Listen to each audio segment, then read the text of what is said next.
वेद श्री दाऊदयाल जोशी स्मृति संस्थान की ओर से गुरुवार को सीएडी स्थित वेद दाऊदयाल जोशी पार्क में उनकी 27वीं पुण्यतिथि पर पुष्पांजलि सभा आयोजित की गई।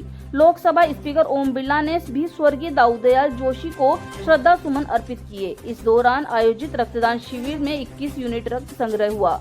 इस अवसर पर संबोधित करते हुए बिरला ने कहा कि दाऊदयाल का संपूर्ण जीवन समाज सेवा, समर्पण और सादगी का प्रतीक रहा है। उनकी कार्यशैली, विचार, दर्शन हम सभी के लिए प्रेरणा स्रोत हैं। वार्ड पंच से लेकर सर्वोच्च सदन तक उनकी यात्रा एक अनुपम उदाहरण है। बिरला ने कहा कि दाऊदयाल जोशी बिना किसी अपेक्षा और महत्वाकांक्षा के समाज के लिए संघर्ष करते रहे। वे गांव और शहर के हर विषय को लेकर जनता के बीच जाते थे और आंदोलन करते थे। जनसंघ से भाजपा को खड़ा करने में उनका महत्वपूर्ण योगदान रहा है। उन्होंने कहा कि दाऊदयाल जोशी के जीवन दर्शन से हमें नई प्रेरणा मिलती है।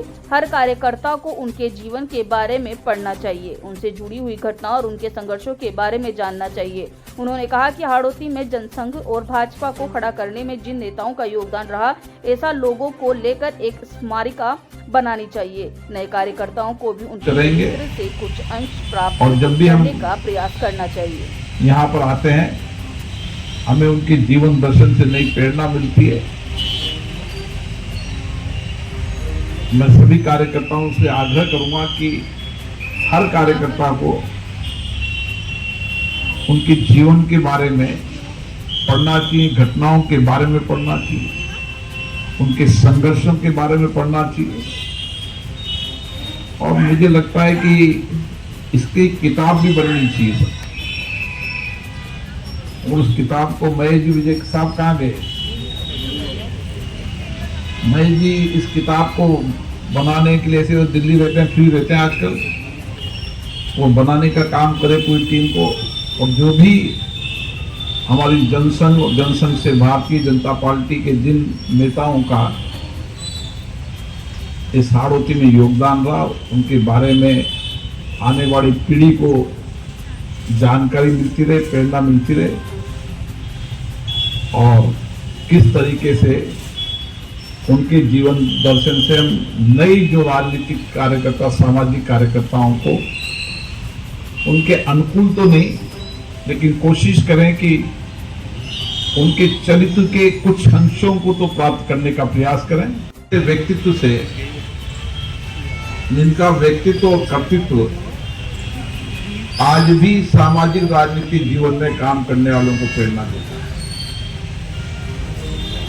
उन्होंने जीवन भर समाज की चुनौतियों, कठिनाइयां, आपदा, देश प्रदेश के मुद्दे, उन पर जीवन भर एक सामाजिक राजनीतिक कार्यकर्ता की, जमीनी कार्यकर्ता के रूप में काम किया। और जमीनी कार्यकर्ता के रूप में जनप्रतिनिधि भी, जिन्होंने वार्ड मेंबर से लेकर लोकतंत्र की सबसे सर्वोच्च संस्था संसद तक प्रतिनिधित्व किया। और इसीलिए ऐसे राजनेताओं को जब भी हम उनकी श्रद्धांजलि सभा में आते हैं, नए सामाजिक और राजनीतिक कार्यकर्ताओं को प्रेरणा मिलती है। मुझे याद है एक बार स्टेशन पे लाठीचार्ज हो गया और उस समय उप महापौर रविंद्र सिंह जी निर्भय के ऊपर बहुत भीषण लाठीवार हुआ। स्थिति यह हुई कि उनको एमबीएस चिकित्सालय में एडमिट करना पड़ा। और जब श्रद्धेय दाऊ जी को मालूम पड़ा तो वो तुरंत भागे भागे वहां आए। तो थे वो मेरे एक तरह से भाई की तरह थे। और भाई शंभू तो कभी कभी मेरी दुकान पे आके एक दो घंटे हम चर्चा करते रहते थे। उसके बाद डॉक्टर मृगेंद्र जी जोशी, जिनके यहाँ मैं जाकर वो कहते हैं यार कट के ले आया हूँ, आ जाओ राजेश जी, वहाँ बैठ के भी हम पूरी चर्चा करते थे। और ये स्मरण करते रहते थे कि कैसे दाऊदयाल जी जोशी ने कोटा शहर को एक नई ऊंचाइयाँ प्रदान की।